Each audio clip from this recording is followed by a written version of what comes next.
O Vaticano é conhecido por sua incrível cultura, arquitetura e monumentos, assim como por ser a sede do papado. Porém, por trás dos púlpitos e das batinas, o Vaticano também é um centro de controvérsias e tem sua dose de segredos obscuros.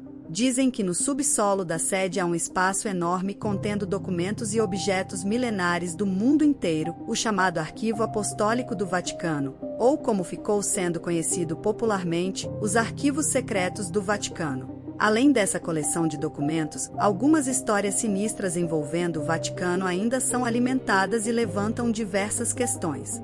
Um exemplo disso é o caso de Emanuela Orlando, o maior mistério da era moderna na cidade do Vaticano. A adolescente desapareceu depois de ter uma aula de flauta em 22 de junho de 1983. E mesmo havendo relatos de avistamentos da garota tempos depois, nada foi confirmado até agora. O desaparecimento de Emanuela continua sendo o mistério não resolvido mais famoso da Itália. Mas, o que exatamente aconteceu? Filha de um funcionário do Banco do Vaticano, Hércules Orlandi, Emanuela havia terminado o ano letivo e ainda tinha aulas de flauta 3 vezes por semana em Roma. Naquele 22 de junho, depois da aula, ela ligou para os pais dizendo que tinha recebido uma proposta de emprego em uma empresa de cosméticos e que, por isso, chegaria tarde em casa. Ela foi vista pela última vez no ponto de ônibus, entrando em um automóvel BMW. Ninguém nunca soube informar quem estava dirigindo aquele veículo, ou se realmente aconteceu a suposta entrevista. Nada disso foi confirmado, e as autoridades ainda não têm respostas confiáveis. Em maio de 2012, o interesse pelo caso foi renovado e alguns testemunhos estranhos surgiram. O padre exorcista do Vaticano, Gabriele Amorfo, acreditava que a jovem foi sequestrada pela polícia do Vaticano. Ele acha que Emanuela foi abusada e depois assassinada, e que tudo foi encoberto pelo Vaticano. A família nunca desistiu, e por isso, em 2023, o Vaticano permitiu que se fizesse uma nova investigação, que está em andamento.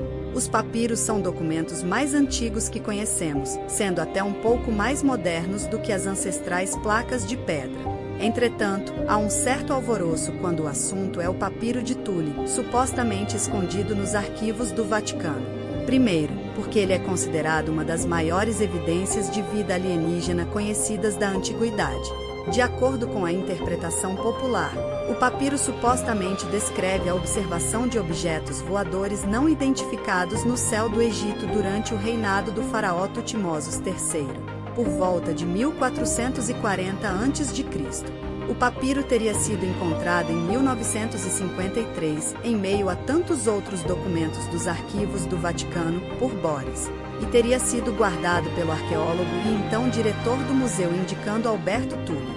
Segundo relatos, o arqueólogo teria encontrado esse papiro em 1930 durante as escavações no Egito.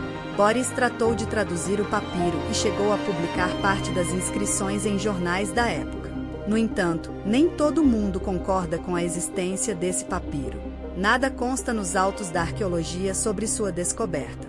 Se Tulli realmente encontrou esse papiro, nunca fez o comunicado oficial da descoberta. É importante notar que muitos especialistas em egiptologia acreditam que o suposto papiro de Tulli é uma fraude moderna, criada como parte de uma farsa ou para promover teorias da conspiração sobre OVNIs. Portanto, não há informações precisas sobre o que aconteceu com o suposto achado, já que ele provavelmente não existe. João Paulo I morreu inesperadamente em setembro de 1978, 33 dias depois de se tornar Papa. Ele tinha apenas 65 anos, uma saúde quase perfeita e parecia estar de bom humor antes de sua morte. Na época, muitos começaram a apontar dedos e as pessoas começaram a inventar teorias da conspiração. Isso aconteceu porque os fatos que sucederam sua morte soaram bastante estranhos. Houve inconsistências na história oficial do Vaticano, assim como irregularidades na forma como o corpo foi tratado. Até hoje, muitos acreditam que o Papa João Paulo I foi assassinado. Mas quem iria assassinar o Papa? Alguns suspeitaram do cardeal Sebastiano Baggio, o principal responsável pelo processo de seleção de novos bispos no Vaticano. Além de ter sido notório maçom, ele trabalhou para nomear apenas bispos liberais. Logo após João Paulo I assumir o cargo, ele removeu o Baggio de sua congregação devido a suspeitas de corrupção. Bádio teria assassinado João Paulo I por vingança? Será? Existe outra série de teorias por aí também. Alguns acreditam que a CIA estava envolvida. Outros acreditam que pode ter sido a máfia italiana em conexão com altos funcionários da Igreja. A teoria diz que houve uma grande fraude no Banco do Vaticano e João Paulo iria expô-la para evitar um escândalo. Os funcionários do Vaticano teriam trabalhado com a máfia para manter o Papa quieto para sempre? O que você acha que realmente aconteceu com o Papa João Paulo I? Deixe-nos saber nos comentários. Você já ouviu falar de São Malaquias? Ele foi um bispo irlandês que viveu no século XII. Séculos depois de sua morte, em 1590, ele teria orientado um monge beneditino, Arnaud Vain, a transcrever e publicar suas profecias. Malaquias teria tido visões apocalípticas quando viajou a Roma em 1139 e as escreveu em 112 frases, cada uma mais enigmática que a outra. Cada uma das frases representa um papa, sendo que após o 112º, a Igreja Católica passará a ter um novo líder, que governará na desolação do mundo e que Roma será destruída. Coincidência ou não, o atual Papa Francisco é o Papa de número 112, e isso significa que, de acordo com São Malaquias, que será o último a administrar a Igreja. Os mais crentes podem entender isso como sendo a vinda do Anticristo, que tomará o lugar do Papa e administrará o mundo por um tempo, inicialmente trazendo fartura e sensação de segurança até mostrar suas verdadeiras intenções. Será o princípio do fim, segundo também as previsões apocalípticas no livro de João. Muitos acreditam que o Vaticano possui essas transcrições de Arnaud Vain, ou melhor, as previsões de São Malaquias, bem guardadas em seus arquivos. Já ouviu falar que o Museu do Vaticano possui tesouros e objetos do mundo inteiro, de várias centenas e até milhares de anos? Não é possível ver de perto itens do Antigo Egito, carruagens romanas, valiosas pinturas renascentistas, esculturas e até artefatos tomados de povos indígenas do mundo todo.